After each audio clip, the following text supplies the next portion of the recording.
Friends, എല്ലാവർക്കും നമസ്കാരം. എല്ലാവർക്കും സുഖമെന്ന് വിശ്വസിക്കുന്നു. ഇന്ന് ഞാൻ വന്നിരിക്കുന്നത് നല്ല കോട്ടയം സ്റ്റൈൽ ഫിഷ് കറിയുടെ റെസിപ്പി ആയിട്ടാണ്. നല്ല കുറുകിയ ചാറോടൊരു റെഡ് കളറിലൊരു കറിയാണിത്. നമുക്കിത് ചോറിൻ്റെ കൂടെയാണെങ്കിൽ, ചപ്പാത്തിയുടെ കൂടെയാണെങ്കിൽ, കപ്പയുടെ കൂടെയൊക്കെ നല്ല അടിപൊളി കോമ്പിനേഷനാണ്. അപ്പോൾ നിങ്ങളിത് ട്രൈ ചെയ്ത് നോക്കിയിട്ട് നിങ്ങളുടെ അഭിപ്രായം കമൻറ്റ് ബോക്സിൽ മറക്കരുത്. നിങ്ങളുടെ ഫ്രണ്ട്സായിട്ടൊക്കെ ഷെയർ ചെയ്യുക. അപ്പോൾ നമുക്ക് ഈ കറി ഉണ്ടാക്കാൻ തുടങ്ങാം.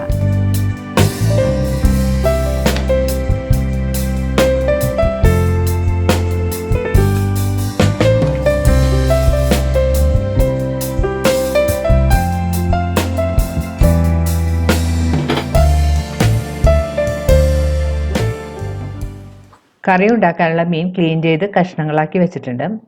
ഞാനിവിടെ എടുത്തിരിക്കുന്നത് 3/4 കിലോ വിളമീനാണ്. നമുക്ക് ഏത് ടൈപ്പ് മീൻ വെച്ചും ഇതുപോലെ കറി ഉണ്ടാക്കി എടുക്കാം. ഇനി നമുക്ക് വേണ്ടത് 2 നുള്ളു ഉലുവ, 1/2 ടീസ്പൂൺ കടുക്. ഉലുവ എടുക്കുമ്പോഴത്തേക്കും പ്രത്യേകം ശ്രദ്ധിക്കുക, കൂടിപ്പോകാതിരിക്കാനായിട്ട്. നമ്മൾ കറിയിൽ കുറച്ച് ഉലുവപ്പൊടിയും കൂടി ചേർക്കാനുള്ളതാണ്. ഇനി വേണ്ടത് 3.5 ടേബിൾ സ്പൂൺ കാശ്മീരി ചില്ലിപ്പൊടി, 1/2 ടീസ്പൂൺ സാധാരണ മുളക് പൊടി, 1/4 ടീസ്പൂൺ ഉലുവപ്പൊടി, 1/2 ടീസ്പൂൺ മഞ്ഞൾപ്പൊടി. ഞാൻ ഈ കറിക്കായിട്ട് കൂടുതൽ എടുത്തിരിക്കുന്നത് കാശ്മീരി ചില്ലിപ്പൊടിയാണ്. കാശ്മീരി ചില്ലിപ്പൊടി ഉപയോഗിക്കുമ്പോഴത്തേക്കും കറിക്ക് നല്ല കളറും കുറച്ച് കട്ടിയും കിട്ടും. അപ്പോൾ നിങ്ങൾ സാധാരണ മുളക് പൊടിയാണ് ഉപയോഗിക്കുന്നതെങ്കിൽ മുളക് പൊടിയുടെ അളവ് കുറച്ചെടുക്കാൻ ശ്രദ്ധിക്കണം. അതുപോലെ തന്നെ മുളക് പൊടിയൊക്കെ നിങ്ങളുടെ എരിവിൻ്റെ പാകത്തിനനുസരിച്ച് എടുക്കുക. ഇനി പൊടിയെല്ലാം കൂടെ ഒന്ന് സ്പൂൺ കൊണ്ട് നന്നായിട്ട് മിക്സ് ചെയ്ത് കൊടുക്കാം. അതിന് ശേഷം ഇതിലേക്ക് ഒരു 2-3 ടേബിൾ സ്പൂൺ വെള്ളം ഒഴിച്ച് ഒന്ന് നന്നായിട്ട് മിക്സ് ചെയ്ത് മാറ്റി വെക്കണം. പൊടി ഇതുപോലെ കുതിർത്തതിന് ശേഷം നമ്മൾ എണ്ണയിലിട്ട് വഴറ്റുകയാണെങ്കിൽ പൊടിയുടെ കളറൊന്നും മാറിപ്പോകുകയില്ല, പെട്ടെന്ന് കരിഞ്ഞു പോവുകയൊന്നുമില്ല. പൊടി ഇതുപോലെ നല്ലപോലെ വെള്ളമൊഴിച്ച് മിക്സ് ചെയ്തതിന് ശേഷം നമുക്ക് മാറ്റി വെക്കാം. ഇനി കറിക്കായിട്ട് വേണ്ടത് 2 ടേബിൾ സ്പൂൺ ഇഞ്ചി അരിഞ്ഞത്, 2 ടേബിൾ സ്പൂൺ വെളുത്തുള്ളി അരിഞ്ഞത്, കുറച്ച് കറിവേപ്പില, 1/2 കപ്പ് ചെറിയ ഉള്ളി അരിഞ്ഞത്. ഇനി നമുക്ക് കറി ഉണ്ടാക്കാൻ തുടങ്ങാം. അതിനായിട്ട് ഞാനിവിടെ ഒരു മൺചട്ടി ചൂടാക്കാൻ വെച്ചിട്ടുണ്ട്. ചട്ടി നല്ലതുപോലെ ചൂടായിരുമ്പോൾ അതിലേക്ക് പാകത്തിനുള്ള വെളിച്ചെണ്ണ ഒഴിച്ചു കൊടുക്കാം. എണ്ണ ഇട്ടതിന് ശേഷം എണ്ണ ഇതുപോലെ ഒന്ന് ചട്ടിയുടെ എല്ലാ ഭാഗത്തേക്കൊന്ന് ചുറ്റിച്ചു കൊടുക്കണം.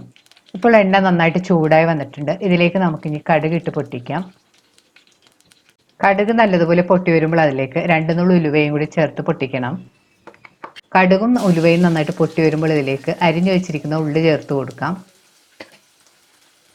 ഉള്ളി ചേർത്ത് 2 മിനിറ്റ് നന്നായിട്ട് വഴറ്റി കൊടുക്കണം. ഇനി ഇതിലേക്ക് അരിഞ്ഞു വെച്ചിരിക്കുന്ന ഇഞ്ചി, വെളുത്തുള്ളി, കറിവേപ്പിലയും കൂടി ചേർത്ത് കൊടുക്കാം. ഇഞ്ചിയും വെളുത്തുള്ളിയും കറിവേപ്പിലയും ചേർത്തതിന് ശേഷം വീണ്ടും നന്നായിട്ട് വഴറ്റി കൊടുക്കണം.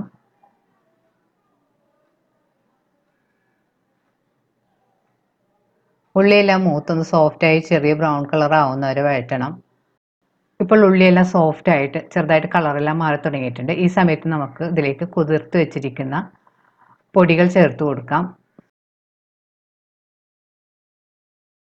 പൊടികൾ ചേർത്തതിന് ശേഷം സ്റ്റവ് ഒരു മീഡിയം ഫ്ലെയിമിൽ വെച്ച് നന്നായിട്ട് വഴറ്റി കൊടുക്കണം. പൊടികളുടെ പച്ചമണമൊക്കെ ഒന്ന് മാറുന്നവരെ നന്നായിട്ട് വഴറ്റി കൊടുക്കാം. സ്റ്റവ് ഒരു ലോ ഫ്ലെയിമിൽ വെച്ച് 2-3 മിനിറ്റ് നന്നായിട്ട് വഴറ്റി കൊടുക്കണം.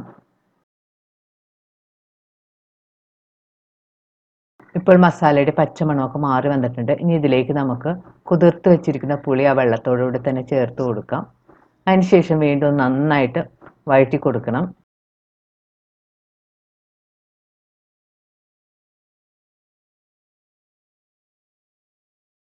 ഇനി ഇതിലേക്ക് നമുക്ക് പാകത്തിനുള്ള വെള്ളവും കൂടി ചേർത്ത് കൊടുക്കാം. ഞാൻ ഇതിലേക്ക് ഇപ്പോൾ 1 കപ്പ് വെള്ളം ചേർത്ത് കൊടുത്തിട്ടുണ്ട്. വെള്ളം ചേർത്തതിന് ശേഷം സ്പൂൺ കൊണ്ട് വീണ്ടും നന്നായിട്ട് മിക്സ് ചെയ്ത് യോജിപ്പിക്കണം. വെള്ളം നിങ്ങളുടെ പാകത്തിനനുസരിച്ച് ചേർത്ത് കൊടുക്കാം. കറി കുറച്ച് തിക്കായിട്ടിരിക്കാനാണെങ്കിൽ കുറച്ച് വെള്ളം ചേർത്താൽ മതി. കറിക്ക് ഗ്രേവി കൂടുതൽ വേണമെന്നുണ്ടെങ്കിൽ വെള്ളം കൂടുതൽ ചേർത്ത് കൊടുക്കാം. ഇനി നമുക്കിതിലേക്ക് പാകത്തിനുള്ള ഉപ്പ് കൂടി ചേർത്ത് കൊടുക്കാം. പൊടി ചേർത്തിട്ട് വീണ്ടും നന്നായിട്ട് മിക്സ് ചെയ്ത് കൊടുക്കുക.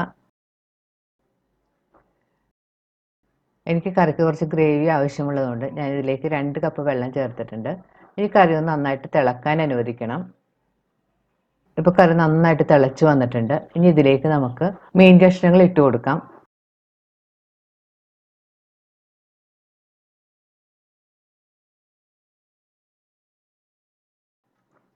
മീൻ കഷ്ണങ്ങൾ ചേർത്തതിന് ശേഷം സ്പൂൺ കൊണ്ടൊന്ന് പതുക്കെ മിക്സ് ചെയ്ത് കൊടുക്കാം.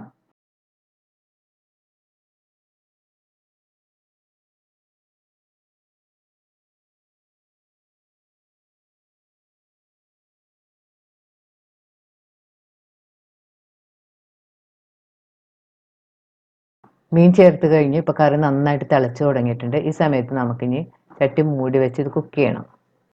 ചട്ടി മൂടിയതിന് ശേഷം സ്റ്റവ് ഒരു മീഡിയം ഫ്ലെയിമിൽ വെച്ച് വേണം കുക്ക് ചെയ്യാനായിട്ട്. ഇടയ്ക്ക് മൂടി മാറ്റിയതിന് ശേഷം ഒന്ന് പതുക്കെ മിക്സ് ചെയ്ത് യോജിപ്പിക്കണം. ഈ സമയത്ത് ഒന്ന് ടേസ്റ്റ് ചെയ്ത് നോക്കിയിട്ട് പാകത്തിനുള്ള ഉപ്പെല്ലാം ഒന്ന് ചേർത്ത് കൊടുക്കണം. ഇതുപോലെ മീൻ കറി വെക്കുമ്പോഴത്തേക്ക് എപ്പോഴും നമ്മളൊരു മീഡിയം ഫ്ലെയിമിൽ തന്നെ വെച്ച് വേണം കുക്ക് ചെയ്യാനായിട്ട്. എന്നാൽ മാത്രമേ പുളിയെല്ലാം മീനിൽ ശരിക്കും പിടിച്ച് കിട്ടുകയുള്ളൂ. ഇപ്പോൾ ഗ്രേവിയിൽ ഏകദേശം ഒന്ന് കുറുകി വന്നിട്ടുണ്ട്. നമുക്ക് കുറച്ച് സമയം കൂടെ ഒന്ന് കുക്ക് ചെയ്യാം. ഇപ്പോൾ മീൻ കറി നന്നായിട്ട് കുറുകി എണ്ണയൊക്കെ തെളിഞ്ഞ് വന്നിട്ടുണ്ട്. സ്പൂൺ കൊണ്ടൊന്ന് പതുക്കെ നമുക്കൊന്ന് മിക്സ് ചെയ്ത് കൊടുക്കാം. ഇനി ഇതിലേക്ക് നമുക്ക് കുറച്ച് കറിവേപ്പില തൂവി കൊടുക്കാം. കറിവേപ്പില ചേർത്തതിന് ശേഷം 2-3 മിനിറ്റ് കൂടി ലോ ഫ്ലെയിമിൽ വെച്ചൊന്ന് കുക്ക് ചെയ്യാം. അതിന് ശേഷം നമുക്ക് സ്റ്റവ് ഓഫ് ചെയ്യാം. റെഡിയായ കറി ഒന്ന് മൂടി ഒരു 10 മിനിറ്റ് നമുക്ക് മാറ്റി വെക്കാം. അപ്പോൾ എണ്ണയൊക്കെ നന്നായിട്ട് തെളിഞ്ഞ് കിട്ടും. കറി മൂടി വെച്ചിട്ട് ഇപ്പോൾ ഒരു 10-15 മിനിറ്റ് എല്ലാം കഴിഞ്ഞിട്ടുണ്ട്. ഇനി നമുക്ക് തുറന്ന് നോക്കാം.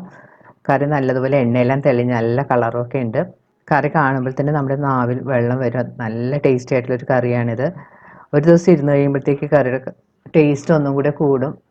ഇത് കപ്പയുടെ കൂടെയും ചോറിൻ്റെ കൂടെയും ചപ്പാത്തിയുടെ കൂടെ ഒക്കെ നല്ല കോമ്പിനേഷനാണ്. അപ്പം നിങ്ങളിത് ട്രൈ ചെയ്ത് നോക്കുക. ട്രൈ ചെയ്ത് നോക്കിയിട്ട് നിങ്ങളുടെ അഭിപ്രായം കമൻറ്റ് ബോക്സിടാൻ മറക്കരുത്. നിങ്ങളുടെ ഫ്രണ്ട്സായിട്ടൊക്കെ ഷെയർ ചെയ്യുക. വീണ്ടും ഇതുപോലുള്ള നല്ല റെസിപ്പി ആയിട്ട് നമുക്ക് കാണാം. താങ്ക്